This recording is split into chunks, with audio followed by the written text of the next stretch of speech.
Welcome, dear viewers, to another chilling episode of Haunted Tales Unveiled, where the past whispers its darkest secrets and history becomes a portal to terror. If you're new here, make sure to hit that subscribe button and ring the notification bell so you never miss an unsettling story or spine-tingling revelation. Today, we delve deep into one of the Great Lakes' most enigmatic and eerie destinations, South Manitou Island. This isn't just a tale about windswept shores and towering forests, it's a descent into shadows cast by centuries-old spirits who refuse to be forgotten. Nestled in the heart of Lake Michigan, South Manitou Island stands as more than a picturesque retreat for hikers and nature enthusiasts. It is a monument steeped in mystery, tragedy, and whispers of the supernatural. From shipwrecks littering its waters to lighthouse keepers plagued by inexplicable phenomena, this remote island has long been a magnet for those fascinated by the paranormal. But beyond its serene beauty lies a labyrinth of eerie encounters, ghostly apparitions, and haunting legends that have chilled visitors for generations. Why does this isolated island hold such allure for those drawn to the unknown?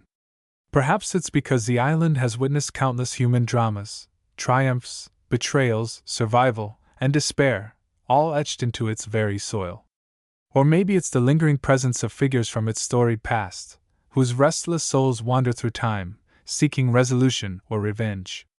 Whatever the reason, South Manitou Island is not merely a tourist attraction, it is a gateway to the otherworldly. In this article, we will peel back the layers of legend and lore surrounding this hallowed landmass. From documented hauntings to spine-chilling eyewitness accounts, we'll uncover the truth behind the spectral activity reported across its rugged terrain. We'll also explore the historical context that gives these stories their weight, delving into the lives of those who shaped, and were shaped by, the island's tumultuous legacy. So dim the lights, grab your favorite blanket, you might need it, and prepare yourself for a journey unlike any other.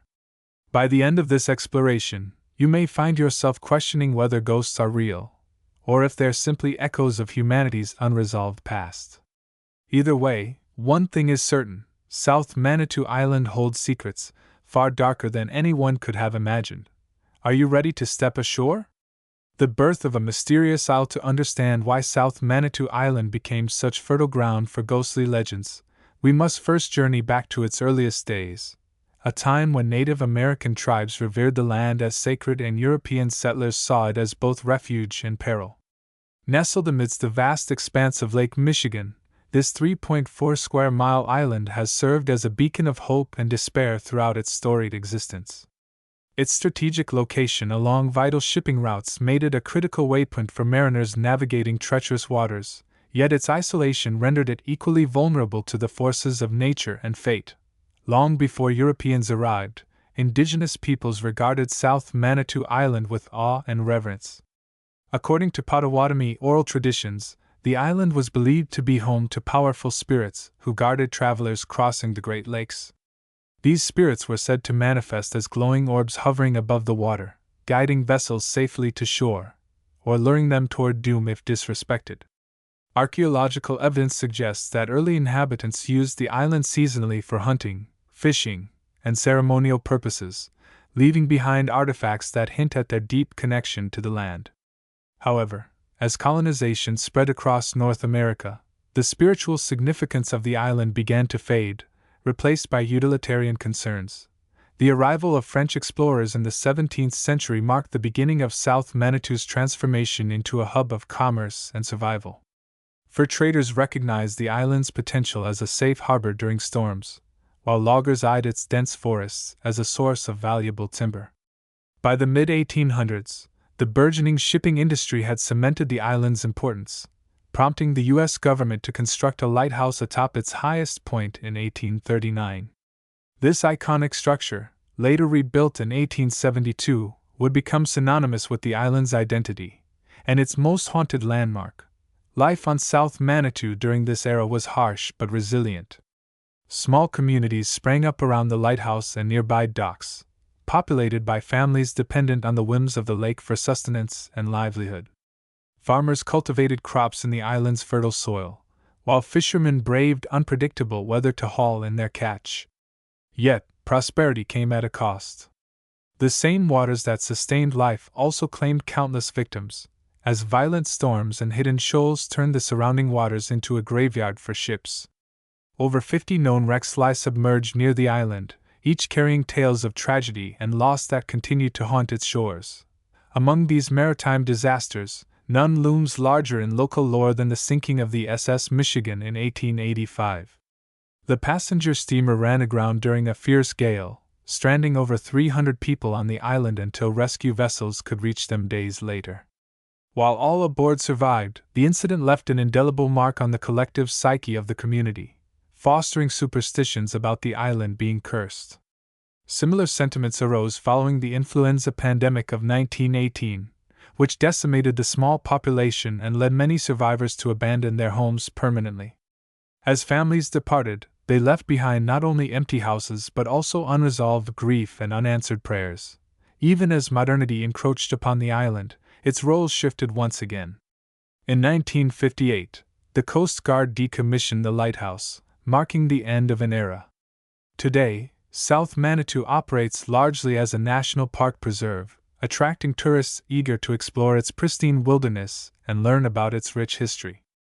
Yet, beneath its tranquil exterior lies a tapestry woven with sorrow, sacrifice, and unexplained phenomena that defy rational explanation.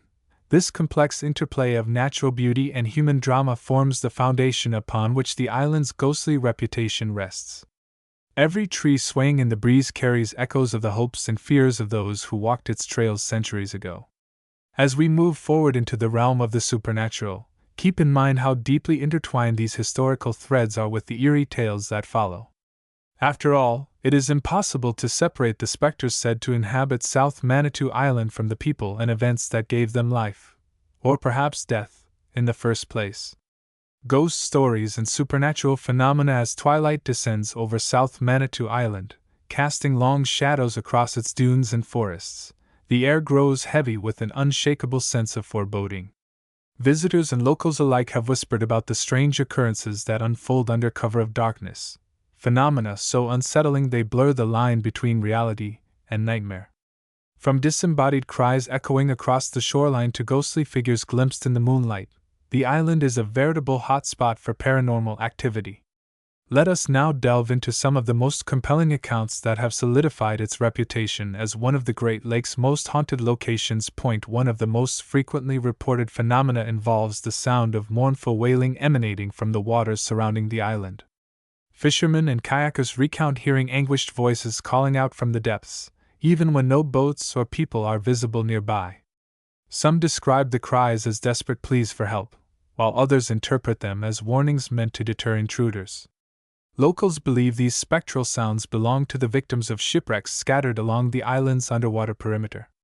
Among the most infamous is the wreck of the Francisco Morazan, a Norwegian freighter that ran aground in 1960.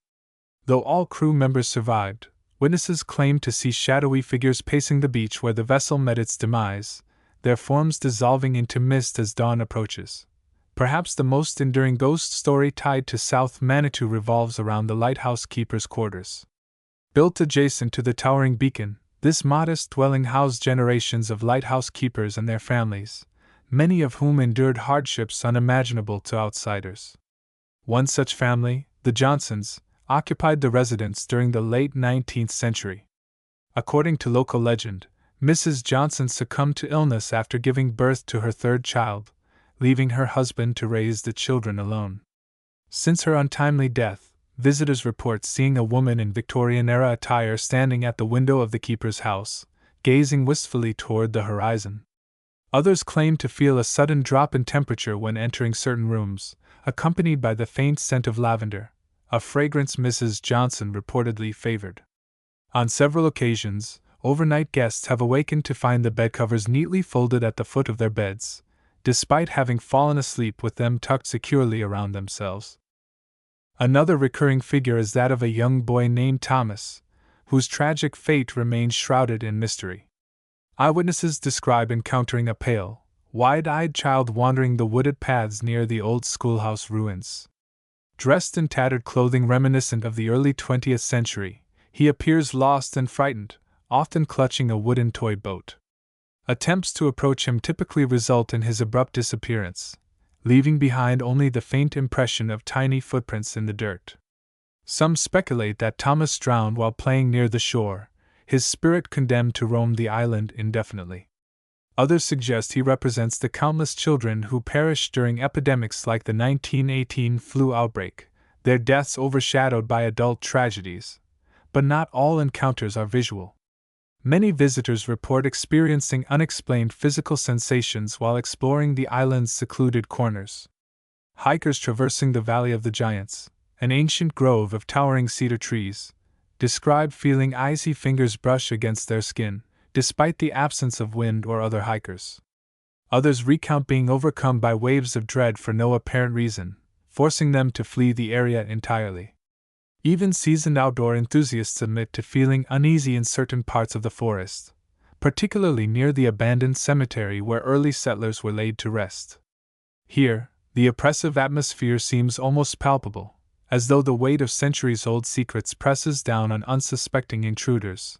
Some of the most disturbing stories involve objects moving without explanation. Chairs have been found overturned in cabins locked from the outside, lanterns extinguished moments after being lit, and doors slamming shut despite calm weather conditions. In one particularly bizarre incident, a ranger conducting routine patrols stumbled upon a journal belonging to a former lighthouse keeper. Flipping through its pages, she discovered entries detailing increasingly erratic behavior, culminating in a chilling confession. "They won't leave me be." The final entry ended abruptly mid-sentence, as though the writer had been interrupted, or worse. Since finding the journal, the ranger claims to hear faint scratching noises coming from the walls of the lighthouse at night, though investigations reveal no signs of animals or structural issues. Psychics and paranormal investigators who have studied the site offer varying explanations for the phenomena. Some attribute the hauntings to residual energy trapped within the island's dense forests and rocky cliffs, a kind of psychic imprint left behind by intense emotions experienced throughout its history. Others argue that intelligent spirits actively interact with the living, driven by unfinished agendas or unresolved conflicts. Regardless of the cause, the sheer volume of credible reports makes it difficult to dismiss South Manitou's supernatural claims outright. What ties these disparate experiences together is their undeniable connection to the human element. Each ghostly encounter reflects a facet of the island's storied past: the relentless drive of pioneers carving out a life in isolation, the anguish of those betrayed by the unforgiving lake, and the silent suffering of individuals erased from official records. Together, these spectral manifestations paint a vivid picture of a place where history refuses to stay buried, and where the dead continue to walk among the living. The haunting legends of South Manitou Island are not confined to whispered folklore or anonymous anecdotes. They are anchored in first-hand testimonies from individuals who have encountered the supernatural head-on. These personal accounts add a visceral layer of authenticity to the ghostly tales, transforming abstract fear into tangible reality. Among the myriad witnesses, none stand out quite like Emily Carter, a seasonal park ranger, and Michael O'Connell, a retired fisherman whose lifelong connection to the island took a chilling turn. Emily Carter began her tenure at South Manitou Island in 2015, tasked with leading guided hikes and maintaining visitor safety. What started as a summer job soon turned into an unsettling odyssey. During her second week on duty, Emily reported hearing faint whispers drifting through the forest near the old cemetery, a space typically devoid of visitors after sunset. At first, she dismissed the sounds as the result of wind rustling leaves or distant wildlife. But one evening, while locking up the ranger station, the whispering grew louder and more distinct. To her horror, the disjointed words coalesced into a clear phrase. "Help me find peace." I froze, Emily recounted during an interview with a regional news outlet. It wasn't just a voice, it felt like someone was standing right behind me. Shaken but determined, she returned to the cemetery the next morning, hoping to uncover any clues that might explain the experience. There, tucked beneath a weathered gravestone, she discovered a small leather-bound notebook containing handwritten letters dated from the 1880s. The correspondence revealed a love affair between two settlers separated by tragedy, one who died mysteriously shortly after penning the final letter. Since recovering the notebook, Emily claims the whispers ceased entirely, though she admits to feeling watched whenever she ventures near the cemetery. Equally compelling is the testimony of Michael O'Connell, a lifelong resident of nearby Leland who spent decades fishing the waters around South Manitou. With years of experience navigating the Great Lakes, Michael prided himself on remaining calm under duress. That composure was tested repeatedly during his frequent trips to the island's eastern shore. On multiple occasions, he reported seeing shadowy figures darting between the trees, only to vanish when approached. The encounters escalated one fateful autumn night in 2019 when Michael docked his boat near the site of the Francisco Morazan wreck. As he prepared to cast his net, he noticed a group of translucent figures standing waist-deep in the water, gesturing frantically toward the horizon. "At first, I thought it was a trick of the light," Michael recalled during a podcast appearance. "But then I realized they weren't reflections. They were moving independently." He quickly reeled in his gear and retreated to the safety of his boat, watching as the figures dissolved into the mist. Over time, Michael began documenting each incident meticulously, noting patterns that suggested intentional communication. For instance, the apparitions always appeared in groups of 3, a detail he later learned corresponded to the number of sailors lost during the Morazan disaster. Scientific insights and skeptical perspectives. While South Manitou Island has earned a formidable reputation as a paranormal hotspot, it is imperative to examine these claims through both scientific scrutiny and skeptical inquiry. Paranormal investigators, historians, and skeptics alike have weighed in on the phenomena reported across its rugged terrain, offering diverse interpretations that range from plausible explanations rooted in psychology and physics to outright dismissal of supernatural involvement. By analyzing their findings, we can better discern whether the ghostly legends stem from genuine otherworldly activity or are instead products of human perception and environmental factors. Historians provide additional context by examining the socio-cultural backdrop against which these hauntings unfold. Dr. Margaret Ellis, a professor of Great Lakes history specializing in maritime disasters, argues that much of the reported activity aligns closely with historical narratives tied to the island's operations.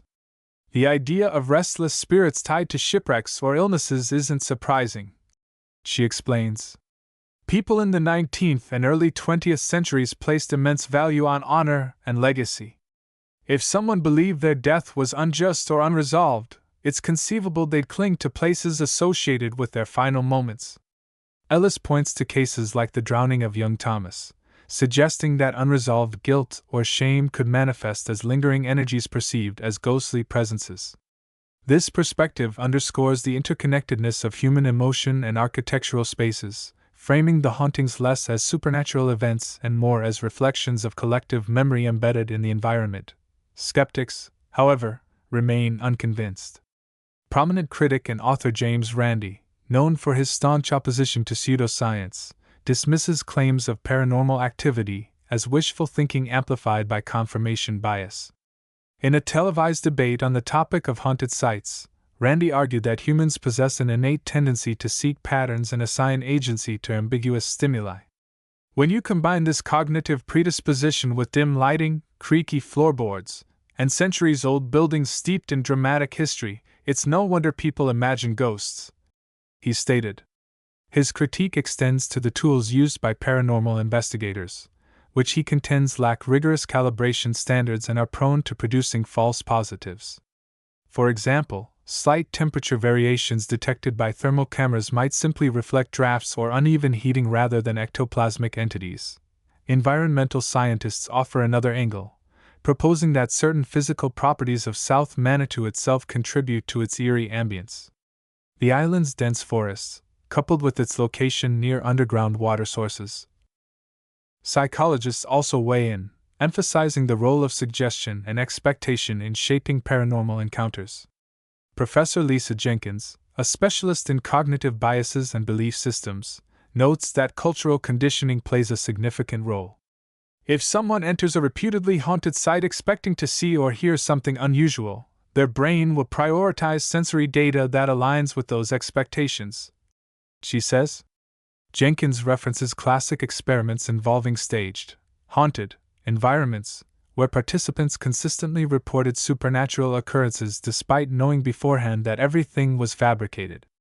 This psychological framework helps explain why so many visitors to South Manitou describe eerily similar experiences, such as cold spots, disembodied footsteps, and fleeting glimpses of shadowy figures, even if no verifiable evidence supports their claims. Despite these varied perspectives, one cannot ignore the consistency and volume of eyewitness accounts spanning decades. Even the most ardent skeptics concede that dismissing every incident outright risks oversimplifying the complexity of human experience. Instead, they advocate for interdisciplinary approaches that integrate insights from fields as diverse as neuroscience, acoustics, and anthropology.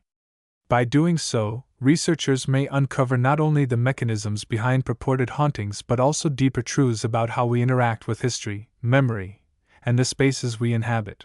Ultimately, the question remains unanswered: are the ghost stories of South Manitou Island manifestations of genuine paranormal activity, or are they elaborate constructs born of human imagination and environmental quirks? Perhaps the answer lies somewhere in between, a delicate interplay of fact and fiction, science and superstition, past and present. One thing is certain: South Manitou Island continues to captivate minds and unsettle hearts, challenging us to reconcile what we know with what we feel. South Manitou in context. To fully appreciate the magnitude of South Manitou Island's haunting legacy, it is essential to situate its spectral tales alongside other notoriously haunted locations worldwide. This comparative lens not only highlights the unique characteristics of the island's ghostly phenomena but also underscores universal themes shared across cultures and eras, themes that reveal profound truths about human psychology, societal anxieties, and the enduring allure of the supernatural. Consider, for instance, Roanoke Island off the coast of North Carolina, infamous for the Lost Colony mystery. Much like South Manitou, Roanoke's haunting stems from a tragic disappearance, the vanishing of over 100 English settlers in the late 16th century. Visitors report hearing phantom cries and seeing shadowy figures wandering the woods, believed to be the spirits of colonists searching for salvation. Both islands share a connection to maritime dangers and isolation, yet while Roanoke's ghosts seem fueled by desperation and confusion, South Manitou's apparitions appear more contemplative, embodying the unresolved tensions of survival, loss, and abandonment. This distinction mirrors broader societal fears. Whereas Roanoke taps into our dread of the unknown frontier, South Manitou probes anxieties surrounding mortality and the fragility of life amidst nature's fury. Venturing further afield, we encounter Poveglia Island in Italy's Venetian lagoon, a place steeped in centuries of bloodshed and intrigue. Once used as a quarantine station during plagues and later as an asylum, Poveglia is reputedly teeming with phantoms, including tortured patients and vengeful doctors. The island's hauntings share a kinship with those of South Manitou in their connection to tragic personal stories and historical upheaval. Both sites serve as repositories for collective grief, where individual tragedies merge with larger narratives of conflict and survival. However, Poveglia leans heavily into horror elements, blending gore with documented events, whereas South Manitou's legends remain firmly grounded in melancholy introspection, a reflection of America's pragmatic approach to storytelling versus Europe's penchant for macabre sensationalism. On the Asian continent, Japan's Okinawa Islands offer yet another point of comparison. Known for their association with World War II battles and subsequent occupation, these islands are rife with tales of restless soldiers and civilians unable to move on. Tourists speak of encountering shadowy figures lurking among the ruins and hearing disembodied whispers urging them to remember the past.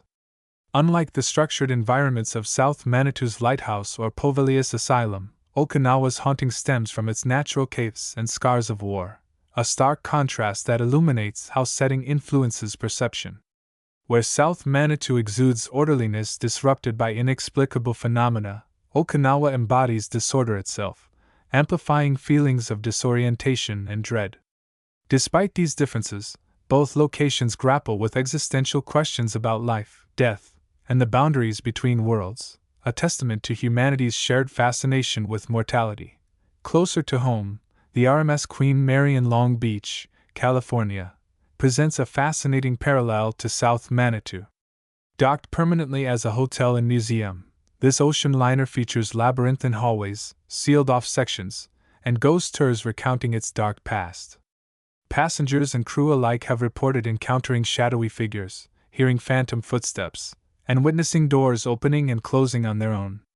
Much like South Manitou, the Queen Mary attracts visitors intrigued by its blend of luxury and eeriness, though its focus shifts from institutional history to personal obsession.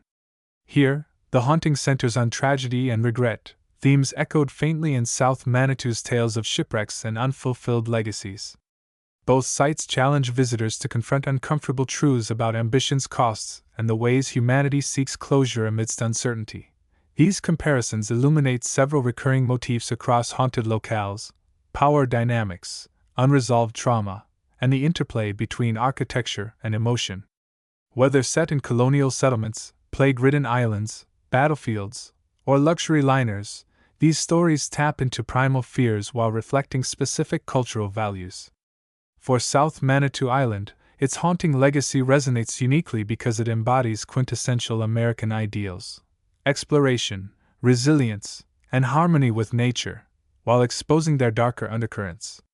It reminds us that even the most celebrated achievements carry shadows, and that history's ghosts linger longest where dreams collide with reality. By examining South Manitou through this global prism, we gain not only a richer understanding of its spectral significance but also insight into why hauntings captivate us universally.